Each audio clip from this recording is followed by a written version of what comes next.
This is ULEFONE Armor 17 Pro, and in today's video I would like to show how you can find, enter and use the Pro mode in the default camera app of this device.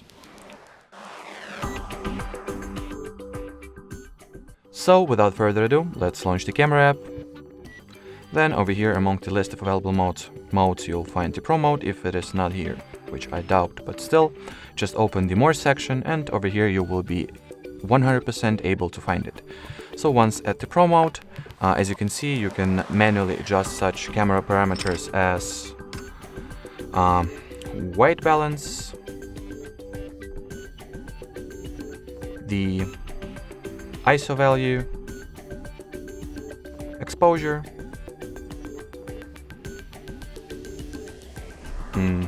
this one looks like the shutter speed. Yep, it is.